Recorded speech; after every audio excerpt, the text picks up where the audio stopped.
آپ کو اللہ تعالیٰ نے کتنے عادات دیے ہوئے ہیں، آنکھ دیکھتی ہے، کان سنتا ہے، ناک سونگھتی ہے اور آپ کی زبان بولتی ہے، یہ سب اللہ کی امانتیں ہیں۔ ہر چیز کا اللہ پوچھے گا کب؟ اس لیے کہ آپ کے پاس وہ امانتیں تھیں، آپ نے ان امانتوں کو کیسا رکھا۔ کہ ایکسپیریمنٹ ہے، اگر آپ کرنا چاہیں 3 دن اپنے تمام اعمال کو کاغذ پر لکھیں۔ اسلامک اسکالر مفتی محمد یوسف تیبی حفظہ اللہ تعالی، فاضل مدینہ یونیورسٹی۔ اعوذ باللہ السمیع العلیم من الشیطان الرجیم، قال اللہ عز وجل والذین هم لأماناتهم وعہدهم راعون۔ اللہ تعالیٰ کے نیک لوگوں کا تذکرہ کرتے ہوئے، ان کی اوصاف اور صفات بیان کرتے ہوئے اللہ فرماتے ہیں کہ میرے نیک بندے اپنی امانتوں کا خیال کرتے ہیں۔ امانت کیا ہے؟ امانت ایمان سے ہے،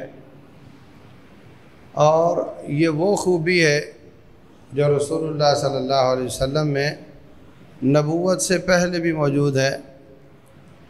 آپ کے پاس لوگ امانتیں رکھتے ہیں اور آپ ان کا خیال کرتے ہیں، اس لیے لوگ آپ کو امین کہتے ہیں۔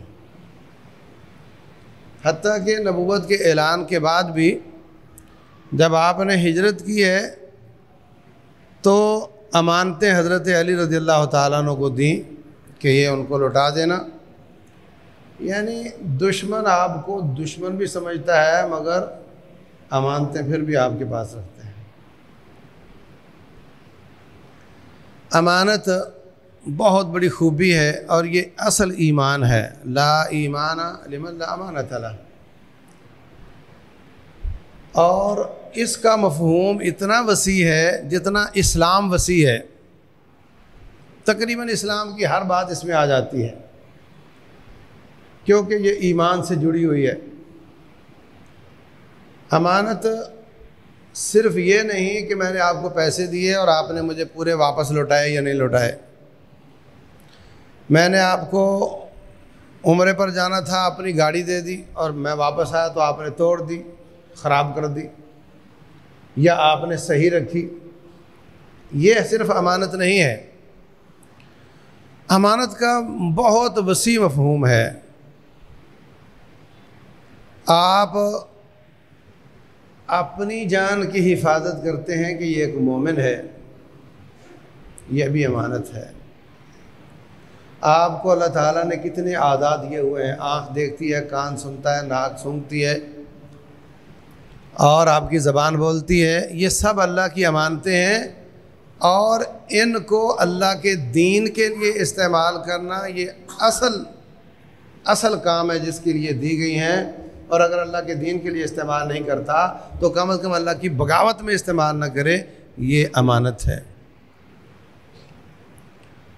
آنکھ آپ کی کیا دیکھتی ہے،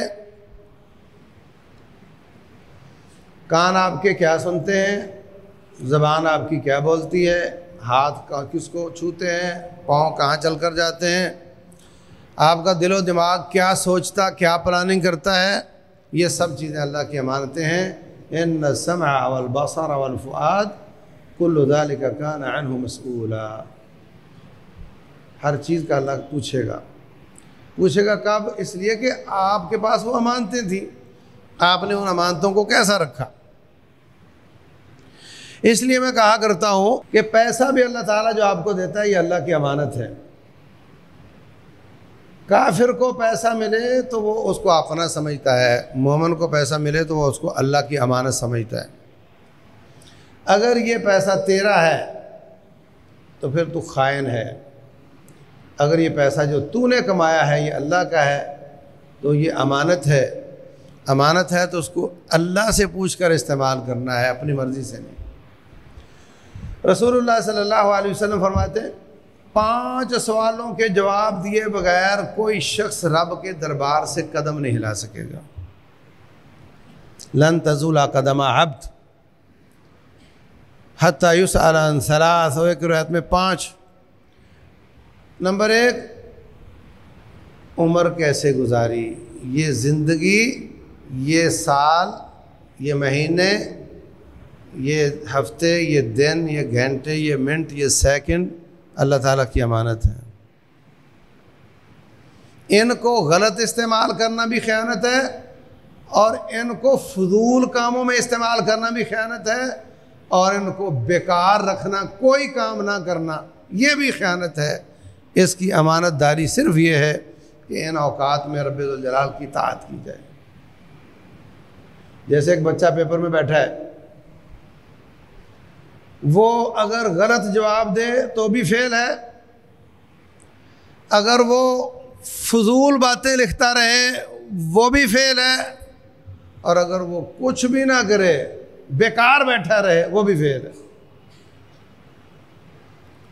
تو ہمیں اپنی زندگی میں یہ سوچنا چاہیے، پہلا سوال کا جواب کیا ہے؟ عن عمرہ فیما افنیٰ، عمر کیسے فنا کی؟ اگر ادھر کرے جی بچپن تھا سمجھ نہیں آئی، یا بوڑھا ہو گیا تھا اعضاء کام نہیں کرتے تھے، تو اللہ دوسرا سوال کہے گا وعن شبابہ فیما ابلٰہ، جوانی کیسے بسیدہ کی؟ اس میں تو کوئی عذر نہیں تیرے پاس۔ تو اس سلسلے میں ایک ایکسپیریمنٹ ہے، اگر آپ کرنا چاہیں، ایک تجربہ ہے اللہ کے سامنے ان پیپروں کا جواب دینے کے لیے، ان سوالوں کا جواب دینے کے لیے، تیاری کے لیے ایک تجربہ ہے، کرنا چاہیں گے؟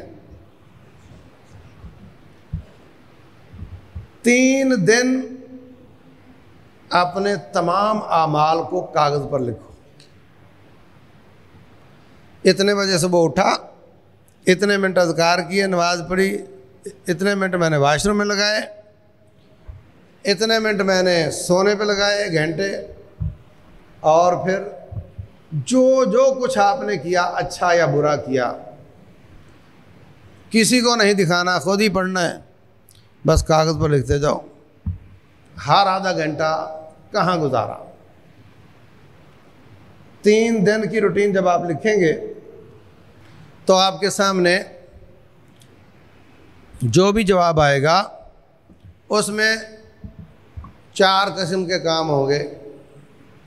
یا تو کام آپ نے کیے ہیں جو ضروری تھے اور فوری تھے، یا وہ کام کیے جو ضروری تھے مگر فوری نہیں تھے، یا وہ کیے جو فوری تھے مگر ضروری نہیں تھے، یا وہ کیے جو نہ فوری تھے نہ ضروری تھے۔ 4 قسم کے ہوں گے۔ بس وہ جو نہ فوری نہ ضروری، بیکار، فضول، اس میں بغاوت اور نافرمانی والے کام بھی آ گئے، اس میں آپ کا بیکار بیٹھنا بھی آ گیا، اور اس میں آپ کا بیکار کام کرنا، فضول باتیں کرنا، فضول کام کرنا بھی آ گیا۔ ان کو ختم کرنے کی کوشش کرو تو انشاءاللہ اللہ کے سامنے وہ دربار میں سوال کا جواب دینا آسان ہو جائے گا۔ اپنا محاسبہ خود کرو۔ تو بہر صورت یہ زندگی بھی امانت ہے، یہ آنکھ، کان، ناک، ہاتھ، یہ بھی امانت ہیں، اور یہ جو صلاحیتیں ہیں، یہ بڑا ذہین ہے، یہ بھی امانت ہے۔ ہمارے یہاں رجحان یہ ہے کہ میرا بچہ بڑا ذہین ہے، اس کو ڈاکٹر بنانا چاہیے۔ حالانکہ ہونا یہ چاہیے کہ سب سے قیمتی چیز اللہ کا دین ہے، میرا بچہ بڑا ذہین ہے، اس کو اللہ کا دین پڑھنا چاہیے۔ تصور یہ ہے کہ بڑا ذہین ہو تو پھر دین کیوں پڑھے؟ دین تو وہ پڑھے جو بیچارہ کسی اور کام کا نہ ہو۔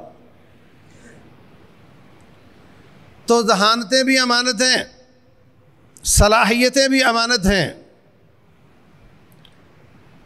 اور ذمہ داریاں بھی امانت ہیں۔ آپ کتنے لوگوں کے مسئول ہیں؟ آپ صرف اپنے اعضاء کے مسئول ہیں، آپ اپنی بیوی بچوں کے مسئول ہیں، آپ 10 ملازموں کے مسئول ہیں، آپ 100-200 طالب علموں کے مسئول ہیں، آپ اساتذہ کے مسئول ہیں، آپ کسی علاقے کے ہیں، آپ ناظم ہیں، گورنر ہیں، آپ وزیر اعظم، صدر ہیں۔ جتنی ذمہ داری بڑھتی جائے گی یہ امانت ہیں۔ رسول اللہ صلی اللہ علیہ وسلم فرماتے ہیں اذا ضیعت الامانۃ فانتظر الساعہ، جب امانتیں ضائع ہونے لگے تو قیامت کا انتظار کرو۔ پوچھا گیا اللہ کے رسول علیہ الصلوۃ والسلام آپ کی کیا مراد ہے، امانتیں کون سی ضائع ہونے لگ جائیں؟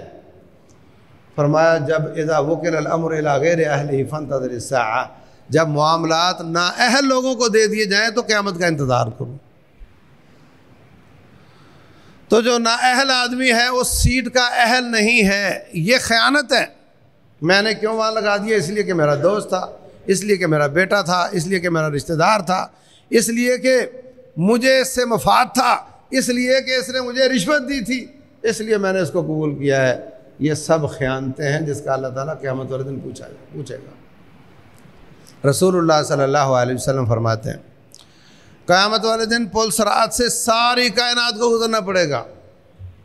وَإِن مِّنكُمْ إِلَّا وَارِدُهَا كَانَ عَلَىٰ رَبِّكَ حَتْمًا مَّقْضِيًّا، سب کو گزرنا پڑے گا، اور وہ پل صراط جہنم کے اوپر سے گزرے گا، جو گرے گا سیدھا آگ میں جائے گا۔ رسول اللہ صلی اللہ علیہ وسلم فرماتے ہیں اس کے ایک کنارے پر امانت کھڑی ہوگی، اگلے کنارے پر صلہ رحمی کھڑی ہوگی۔ جو امانتوں میں خیانت کرتے رہے ہوں گے ان کو امانت پکڑ پکڑ کر آگ میں ڈالے گی، اور جو رشتہ داریاں توڑتے رہے ہوں گے ان کو صلہ رحمی پکڑ پکڑ کر آگ میں ڈالے گی۔ تو یہ جو پنکھے چل رہے ہیں مسجد کے، یہ امانت ہیں۔ اب جو آئے اپنا پنکھا چلا کے بیٹھ جائے، کیا آپ کی والدہ آپ کو گھر میں اس بات کی اجازت دیتی ہے کہ جو بچہ ہے اپنے اپنے کمرے میں بیٹھ کے پنکھا چلا کے بیٹھ جائے؟ یہ لائٹیں، یہ پنکھے، یہ جو کچھ آپ کو نظر آتا ہے، یہ سب اللہ کی امانتیں ہیں، ان کا اللہ تعالیٰ سوال کرے گا۔ یہ اللہ کی نعمتیں بھی ہیں۔ ثم لتسألن یومئذ عن النعیم، نعمتوں کا بھی سوال ہوگا، امانتوں کا بھی سوال ہوگا۔ آپ کھانا کھاتے ہیں، کتنا کھاتے ہیں، کتنا ضائع کرتے ہیں، اللہ پوچھے گا، اللہ تعالیٰ پوچھے گا اس کا سوال۔ یہ اللہ کی نعمتیں بھی تھیں اور کسی کی دی ہوئی امانتیں بھی تھیں، آپ نے ان کو کیسے استعمال کیا؟ جو چیزیں ہمیں ملتی ہیں وہ اللہ نے ہمیں امانتیں دی ہیں، وہ گھر ہو، مسجد ہو، مدرسہ ہو یا کوئی اور جگہ ہو، یہ سب اللہ کی امانتیں ہیں۔ جب میرا کمایا ہوا میرا مال اللہ کی امانت ہے تو پھر اور کیا ہو سکتا ہے؟ میں نے کمایا، حلال طریقے سے کمایا، وہ میرا مال بھی اللہ کی امانت ہے۔ ان اللہ اشتری من المؤمنین انفسهم واموالهم بان لهم الجنہ، اللہ نے اس کو خریدا ہوا ہے، تیری جان کو، تیرے مال کو اس نے ودیعت کیا ہے تجھے امانت کے طور پہ، اس کو ٹھیک طریقے سے استعمال کرنا ہے۔ اسی لیے تیسرا سوال ہوگا مال کیسے کمایا، اور چوتھا ہوگا کہاں خرچ کیا۔ تو میری ہر چیز اللہ واسطے ہے۔ ان صلاتی و نسکی و محیای و مماتی للہ رب العالمین، یہ سب کچھ اللہ کی امانتیں ہیں، ان سب کو ٹھیک طریقے سے استعمال کرنا یہ امانت ہے، اور غلط استعمال کرنا یہ خیانت ہے۔ رب ذوالجلال خیانت سے بچنے کی توفیق دے، امانت کا خیال رکھنے کی توفیق دے، اور اپنے نیک بندوں میں شامل کر لے۔ واللہ اعلم، وصلی اللہ وسلم وبارک علی نبینا محمد۔